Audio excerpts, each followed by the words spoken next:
Assalamualaikum warahmatullahi wabarakatuh. Perkenalkan, nama saya Siti Afia dari kelas 1C, Prodi Teknologi Laboratorium Medis. Video ini dibuat untuk memenuhi mata kuliah instrumen klinik. Di sini saya akan menjelaskan tentang microplate. Microplate adalah alat laboratorium yang berfungsi untuk menentukan nilai absorbansi dari sampel yang ditempatkan dalam microplate. Sampel yang dapat diuji berupa darah, serum, hingga plasma. Selanjutnya yaitu ada prinsip kerja microplate reader. Prinsip kerja microplate ini bermula dari berkas cahaya yang melewati sampel memiliki diameter yang berkisar antara 1-3 mm. Suatu sistem deteksi untuk mendeteksi cahaya yang berasal dari sampel, menguatkan sinyal dan menentukan absorbansi sampel.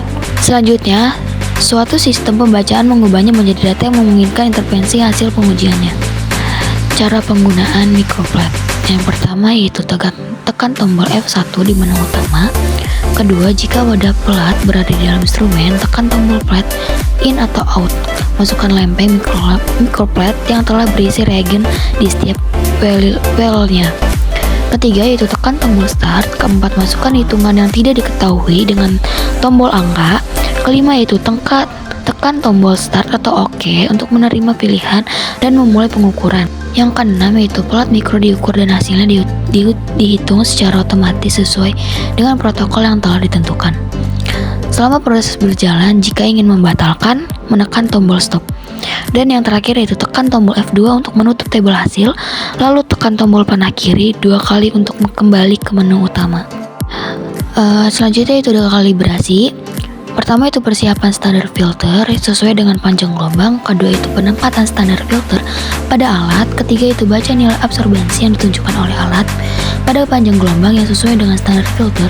Keempat itu pembuatan garis kalibrasi dengan nilai absorbansi tersebut. Kelima, langkah-langkah ini diulang pada berbagai panjang gelombang untuk memastikan keakuratan dan presisi alat dalam memberikan hasil. Selanjutnya itu ada pemeliharaan. Yang pertama itu jaga instrumen bebas dari debu, hindari mengganggu komponen di sistem optik, bersihkan dan periksa kondisi filter dan roda filter slot posisi, bersihkan tumpahan larutan dari permukaan depan, dan bersihkan dengan air suling, bersihkan instrumen secara berkala. Yang terakhir itu servis instrumen secara teratur. Selanjutnya yaitu troubleshooting. Yang pertama itu kode kesalahan dan peringatan. Ketika kesalahan terdeteksi, pemeriksaan lebih baik dihentikan. Setelah terjadi kesalahan, yang terbaik adalah membatalkan jalannya proses pemeriksaan dan mulai ulang dari awal setelah masalah teratasi. Yang kedua yaitu perangkat memori USB. Disarankan untuk memformat perangkat memori USB jika ekspor atau impor gagal. Dan yang ketiga itu ada kelistrikan. Pastikan kabel satu daya yang disertakan bersama unit selalu digunakan. Apabila jenis listrik yang digunakan tidak menyediakan kabel, sebaiknya hanya menggunakan kabel yang disertifikasi oleh otoritas setempat. Keempat yaitu kerusakan dan tekanan yang tidak normal.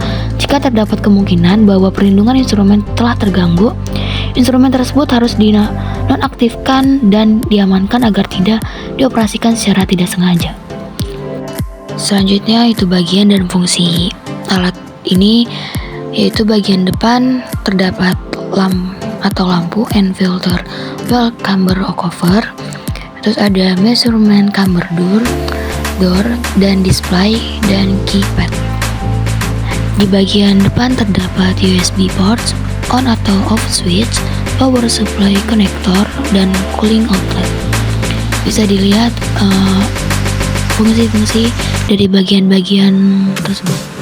Dan terakhir di bagian samping ada lamp sebagai sumber cahaya dan filter well.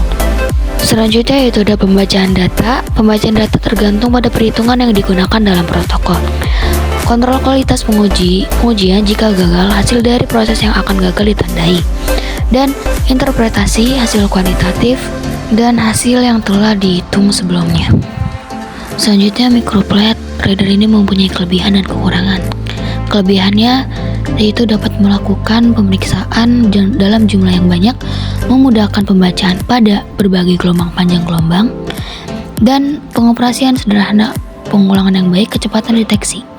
Dan yang terakhir yaitu kekurangan microplate reader, yaitu harga yang relatif mahal, perawatan dan kalibrasi yang rutin, tidak dapat mengukur nilai absorbansi sampel yang sangat rendah atau sangat tinggi. Terima kasih, itu saja yang saya dapat sampaikan. Kurang lebihnya mohon maaf. Wassalamualaikum warahmatullahi wabarakatuh.